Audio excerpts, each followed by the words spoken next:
नमस्कार, जय महाराष्ट्र. राज्याच्या राजकारणात मोठी उलथापालथ होताना दिसत आहे. सत्ता संघर्षात चाललेला भाजप शिंदे गट अंतर्गत वाद, पक्षांतर्गत होणारे पक्षप्रवेश यामुळे शिंदेसेना कुठेतरी खिळखिळी होताना दिसत आहे. याचा शिंदेंना बसलाय मोठा फटका. शिंदेंच्या निकटवर्तीय नेत्याने सोडली शिंदेंची साथ. आपल्या सहकाऱ्यांना सोबत घेऊन धरली मातोश्रीची वाट. ठाकरेंचं वाढतं बळ पाहून विरोधक अवाक. काय आहे सविस्तर नक्की जाणून घेऊया. राज्याच्या राजकारणात मोठा फेरबदल होताना दिसत आहे.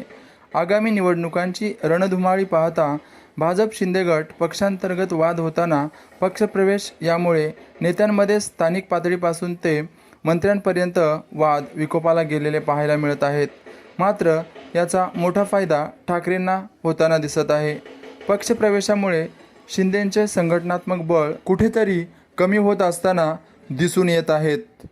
याचा फायदा पक्षप्रमुख उद्धव ठाकरेंना पक्षाच्या संघटनात्मक बांधणीसाठी तसेच पक्षाच्या मजबूतीसाठी होईल हे निश्चित.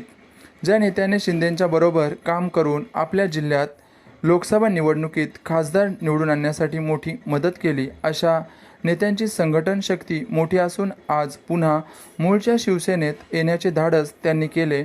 याचा फटका शिंदेंना बसला असून वाशिम जिल्ह्यात ठाकरेंची संघटन शक्ती या पक्षप्रवेशाने वाढली आहे. शिंदेंचे नेते दत्तात्रय सोनवणे यांनी आपल्या हजारो सहकाऱ्यांसोबत पक्षप्रवेश करून मातोश्रीवर हाती शिवबंधन बांधले आहे. ठाकरेंनी त्यांचे स्वागत केले. यावेळी या नेत्यांसोबत महिला आघाडीच्या नेत्या, जिल्ह्यातील पदाधिकारी, शाखाप्रमुख, उपशाखाप्रमुख उपस्थित होते.